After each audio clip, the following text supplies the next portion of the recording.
Hi everybody. Hi there.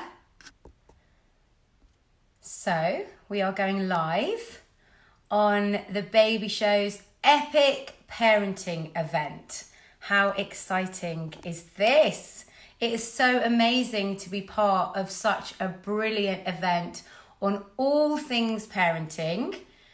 I'm so excited to be part of it. So yeah, normally we would have been at this big event in Birmingham. It would have been really exciting, wandering around, looking at all the stalls and stands and various things.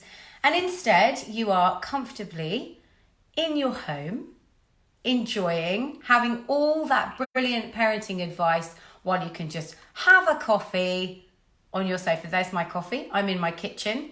So to tell you a little bit about me, I'm a mental health campaigner focused a lot on maternal mental health.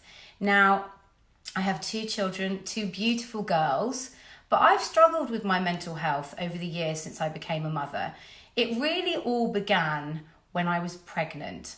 I had a really long journey trying to get pregnant, and it was really tough, and I kind of went into quite a state of anxiety actually while I was pregnant. I'm so sorry about that. Let's stick that back there. And it kind of meant that I was quite affected before the baby even actually came. I was really already quite anxious. And that meant that my pregnancy was really filled with a lot of worry and concern. And it just wasn't the pregnancy that I envisaged that I would have.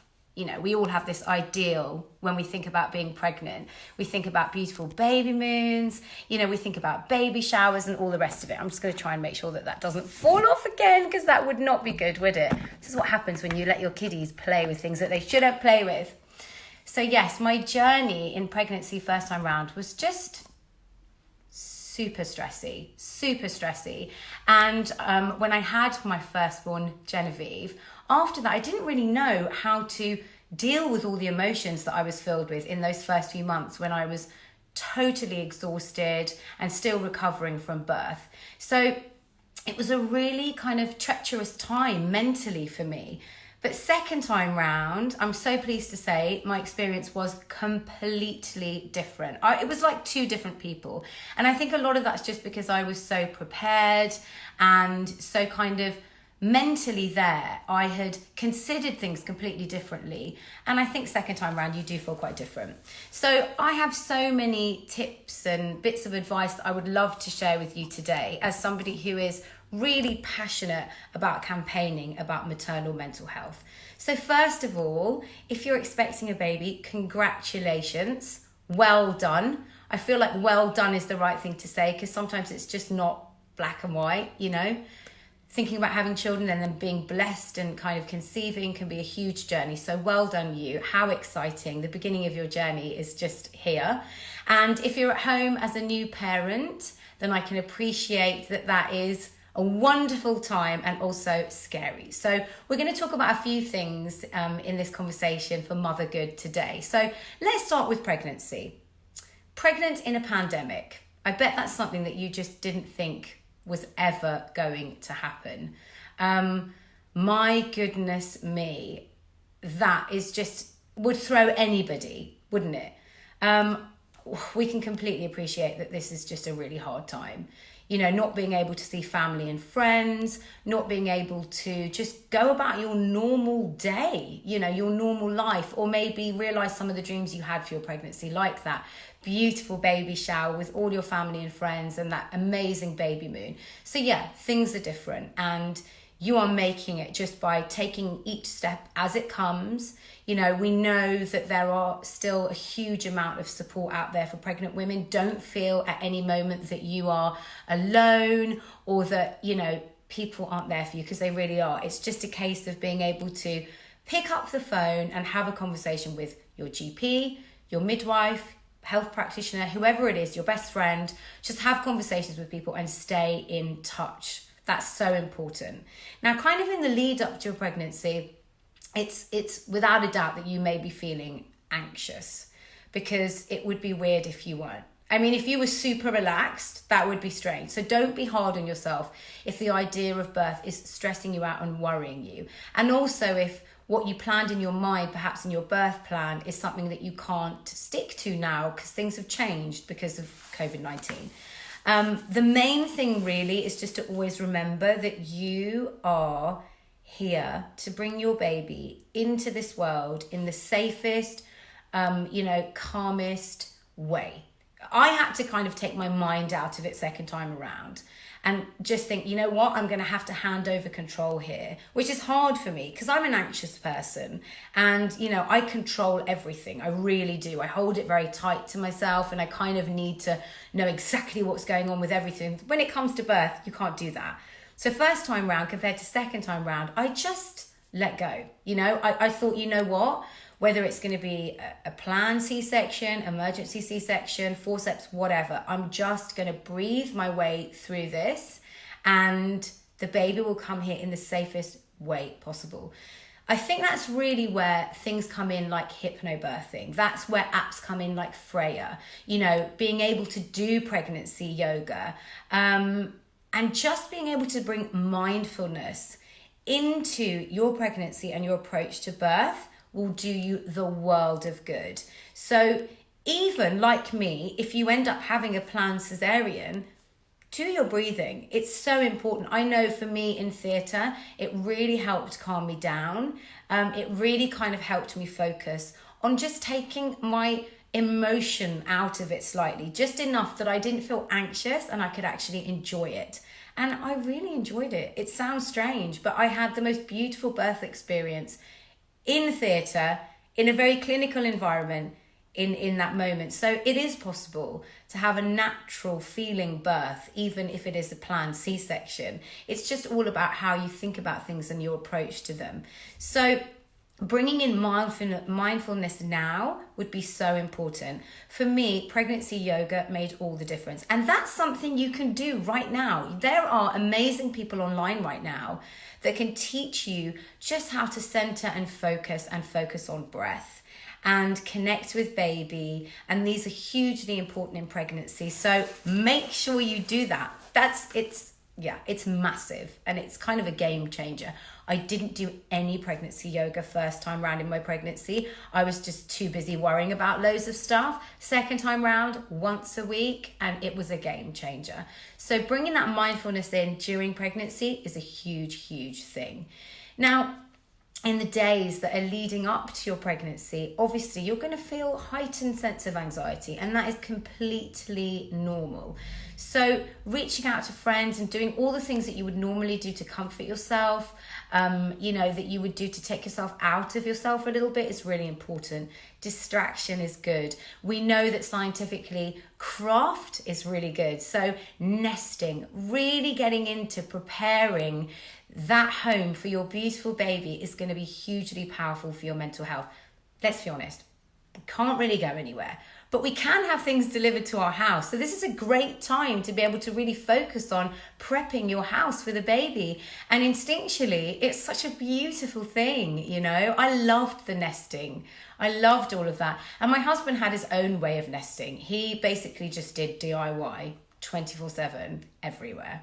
Like the man was just unstoppable. But everyone has their own way. And actually, it's really, really important. Hi, Kat. Hi to the baby show. Yes, I'm so excited to be part of this today. Hi to Kirsty Green as well. So Kat says, do you have any recommendations for getting into pregnancy yoga? Absolutely. So for me personally, I was a beginner at yoga. Really wasn't very good. Didn't really know my downward dog from my fluffy dog. I had no idea. But I did a little bit of research in my area to see who was teaching yoga. And I found someone who was brilliant because she happened to be a midwife, but also a yoga teacher. So I used to do pregnancy yoga with a woman called the yoga midwife. And that was really nice because she had a different approach to yoga and had a real understanding of what it's like to be pregnant. So that was great. What you can do is you can find people online who are teaching yoga, make sure that they have experience in pregnancy and they know what they're talking about, and just go for it. And the nice thing about a lot of Zoom group sessions at the moment is that you can connect with other pregnant women and have a little coffee after the session, have a chat about how you're feeling, what's hurting, what's going on mentally, and that'll connect you, because we know, you're not being able to have your, NTC classes, and that feeling of community can feel a little bit lost right now. So it's important because you can build your own community. We're all online and we're all still there, from the comfort of your home. Look at us now. Look at this epic baby show event. I mean, practical advice from so many incredible people as you sit at home. And that continues when this event ends. So find a great person and just... With pregnancy yoga, it's about finding somebody that you connect with. So it's somebody that that you feel comfortable with, that you feel, you can actually just get into the whole art of yoga with. So that's my advice. I hope that answers your question, Kat. So yeah, nesting, lovely side of doing it. It's so important. So make sure that you give yourself that moment to really nurture the nesting. Now, another thing, knitting. Amazing and useful and practical. Think about it. Booties, little hats, little cardigan for the baby. A really, really lovely way to spend your time at the moment. And that craft, that moment, just to take yourself out of your anxiety or how you're feeling in your pregnancy at that point, or maybe all the things that are consuming your mind. Just do some knitting. We know that colouring in can make you feel really good. It's all therapeutic. It's ways of being able to release emotion creatively so that you don't feel like things are going and it's like a boiling pot. I didn't sleep much in my pregnancies. I just didn't. It's the hormones, So if you are just lying awake at night and you can't let your mind relax, those elements of mindfulness, or just, turning the light on and just doing a bit of knitting will help take your mind out of yourself, which is really important. So nesting, crafting, pregnancy yoga. Make sure you're eating well, you're eating good stuff and you're kind of drinking enough water. All those things are hugely important in the lead up to birth. For me personally as well, something that was so important was just being able to prepare myself. I had like a playlist. I had like a happy playlist that I played in hospital, and that was really great for me.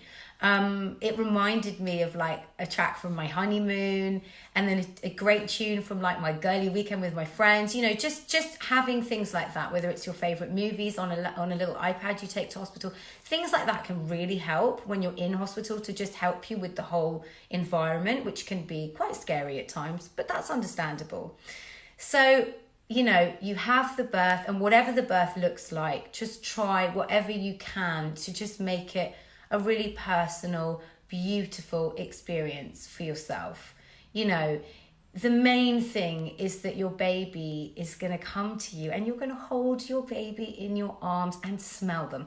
I remember just thinking like, it was just the most amazing, epic feeling I have ever felt, just to touch and hold my baby and just relish in that, and really just let those moments really take you over, because they are magical and you just want to hold on to those as much as you can. I remember looking at my baby's foot for the first time, all those things are just so amazing.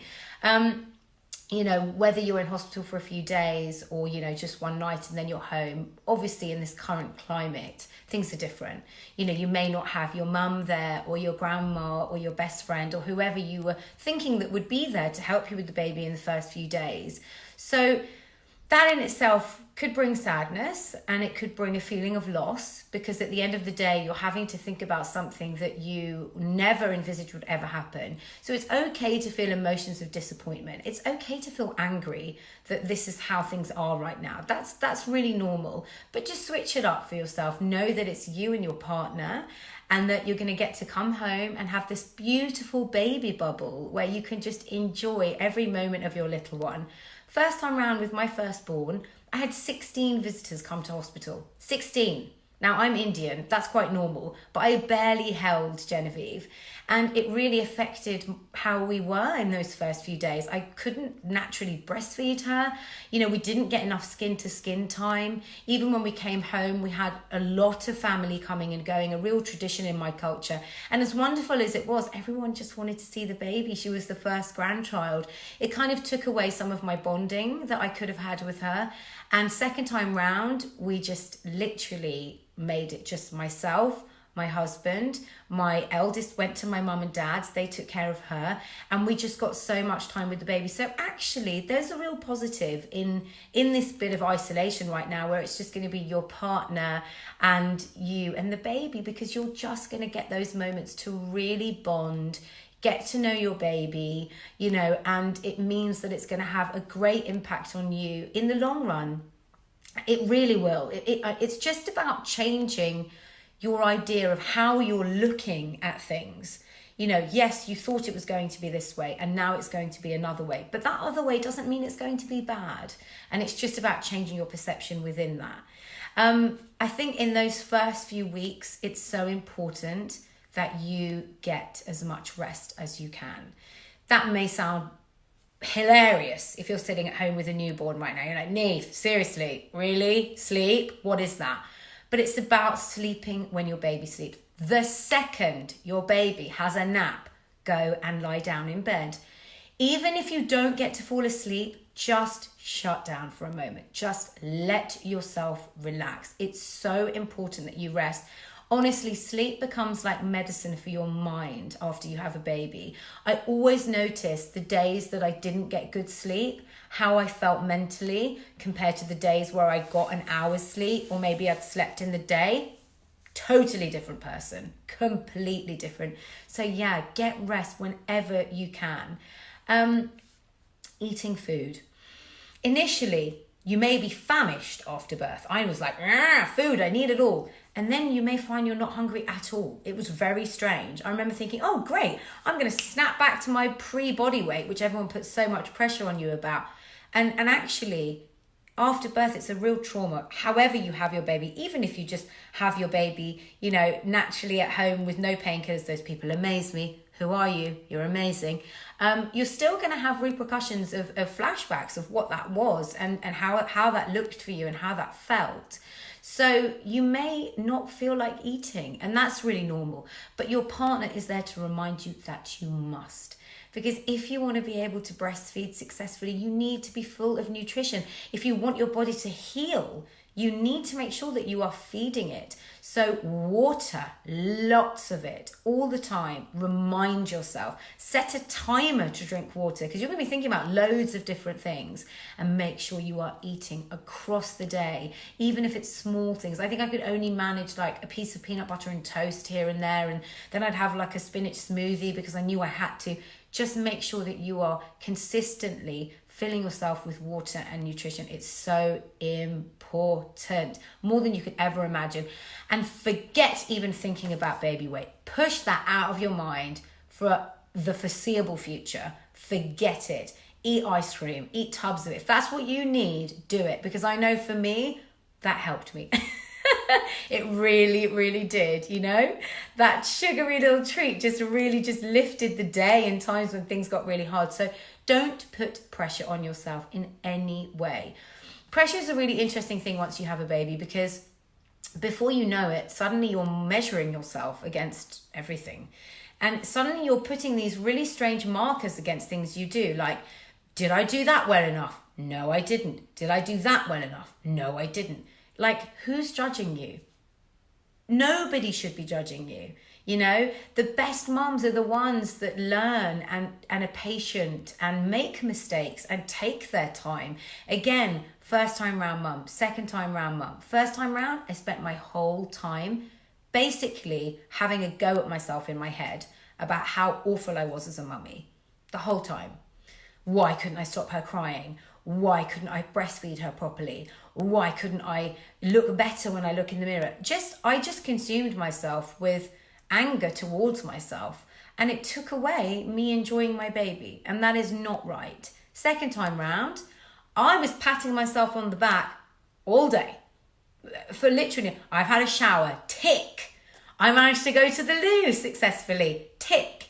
You know, it's about being able to really, really big yourself up. You just had a baby, okay? You brought that baby home. You and your partner are looking after this baby, and it is thriving day after day after day. You are amazing. Don't ever let your mind convince yourself that you're not. That is a huge, huge, huge thing. So be kind, you know, on yourself. Get rid of that pressure. Get rid of that judgment, because it's not needed, and actually it's stupid. It really is, and it's a complete waste of energy. I found that patting myself on the back just made me get better and better. I recovered from my C-section incredibly. It was like, first time around, I was sort of moving around the house for ages, really uncomfortably. Second time around, I was like going for a walk after 1 week, you know, in the sunshine, getting the vitamin D and doing things the right way. And you learn from experience. And that's why events like this are so important, because every single speaker that you will hear over this weekend will give you some information that will change things for you in your pregnancy and when you bring your baby home. So take all of that on board, because it's important. We did it. We're wearing the t-shirt, and we want you to get the best advice from the mistakes that we made. So talking about vitamin D, hugely important, you know, just wrapping up baby and going outside and sitting a little bit in the sun can just be beautiful for your mind. You know, my babies were jaundiced, so it was important that they got some vitamin D. So, you know, fresh air can do you absolute wonders.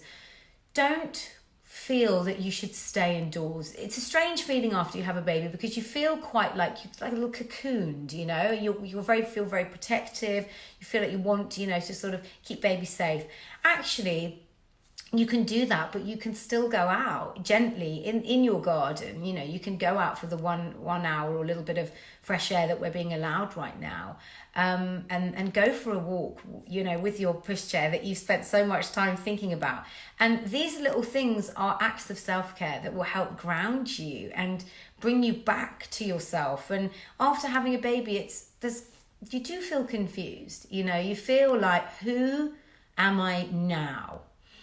I knew who I was before. Then I was this person who was carrying a baby, and now I have this baby, but who am I?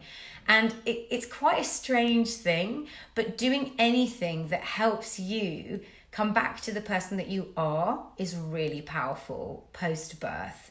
So whether it's music, whether it's, you know, going for that walk, or ringing your best friend, you know, on Zoom, or maybe getting the girls together to show them the baby, you know, whatever it is, make sure you keep connected, because that is so important.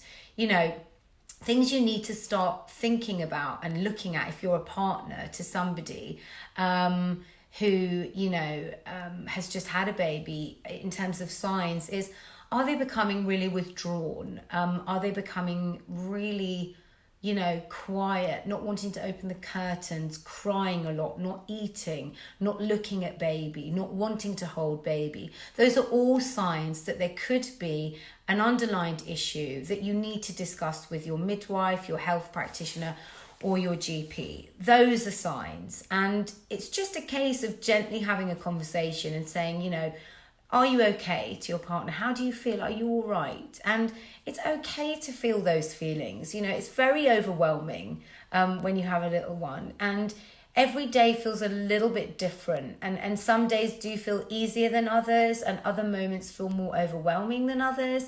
I remember the first time we gave our little one a bath. It was so scary.